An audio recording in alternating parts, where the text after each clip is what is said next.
அனைத்து விவசாய நண்பர்களுக்கும் வணக்கம். நம்மக்கிட்ட பார்த்தீங்கன்னா நிறைய விவசாயிகள் கேட்டிருந்தாங்க. அதாவது சொட்டு நீரில் அதிக அளவு மகசூல் ஏற்படுத்த ஏதாவது உரம் இருந்தால் சொல்லுங்கள் நண்பா அப்படின்னு நிறைய பேர் கேட்டிருந்தாங்க. அவங்களுக்காக தான் இந்த வீடியோ.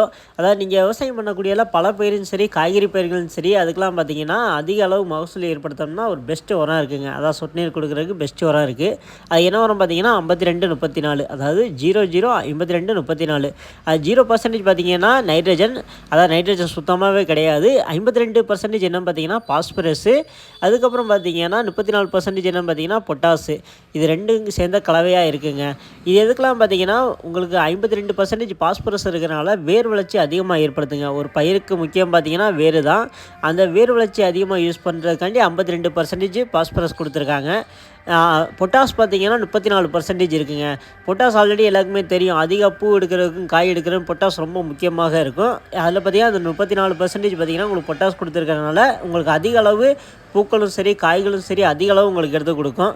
இதெல்லாம் பார்த்தீங்கன்னா காய்கறி பயிர்கள் சரி, மழை பயிர்களுக்கு ரிசல்ட்டேஸ் ரொம்ப எக்ஸலண்ட்டாக இருக்கும். ஒரு ஏக்கருக்கு எவ்வளோ கொடுக்கணும்னு பார்த்தீங்கன்னா, அதாவது காய்கறி பயிர்களாக இருந்தால் 8 கிலோ வரைக்கும் கொடுங்க. மலர் பயிர்கள்லாம் மல்லிப்பூ செடி இந்த மாதிரி கிராப்பாக இருந்தால் பார்த்தீங்கன்னா 10லேருந்து 15 கிலோ வரைக்கும் கொடுங்க. நல்ல ரிசல்ட் கிடைக்கும். இதை மேலே ஸ்ப்ரே பண்ணலாம் நிறைய பேர் சொல்லுவாங்க.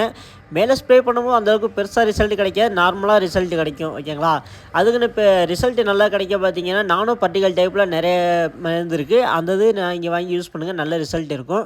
இது அந்தளவுக்கு ஃபெர்டிகேஷன் மேலே ஸ்ப்ரே பண்ணும்போது மீடியமாக தான் ரிசல்ட் இருக்கும். அப்படி ஸ்ப்ரே பண்ணுறாங்க பார்த்தீங்கன்னா 10 லிட்டர் தண்ணிக்கு 50 கிராம் யூஸ் பண்ணுங்கள், கொஞ்சம் ரிசல்ட் கிடைக்கும்.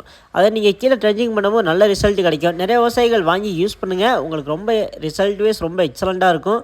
இந்த உரம் கொடுத்ததுக்கப்புறம் பயிர் பார்த்திங்கன்னா அதிக அளவு மகசூல் பெற கண்டிப்பாக 100% உண்மை தான். நிறைய விவசாயிகள் வாங்கி யூஸ் பண்ணுங்கள். 100% பார்த்திங்கன்னா சொட்டு நீரில் கரையக்கூடிய உரம் தான், கரையாமல் இருக்காது. கண்டிப்பாக 100% இந்த உரம் தண்ணியில் கரையக்கூடிய உரம் தான். இதே மாதிரி நீங்கள் கரைச்சி செடி ஊற்றலாமா கேட்டிங்கன்னா அப்போ அந்த மாதிரி ஊற்றலாம். நிறைய விவசாயிகள் வாங்கி ட்ரை பண்ணுங்கள், நல்ல ரிசல்ட் கிடைக்கும். இதே மாதிரி விவசாயம் சம்மந்தமான தகவலை தெரிஞ்சுக்கணும்னு ஆசைப்பட்டீங்கன்னா மறக்காமல் நம்ம சேனல் நீங்கள் சப்ஸ்கிரைப் பண்ணிட்டு மறக்காமல் இந்த வீடியோக்கு லைக் போட்டு உங்கள் ஃப்ரெண்டுக்கெல்லாம் மறக்காமல் ஷேர் பண்ணுங்கள். மேலும் ஒரு அடுத்த நல்ல வீடியோ நான் சந்திக்கலாம். நன்றி, வணக்கம்.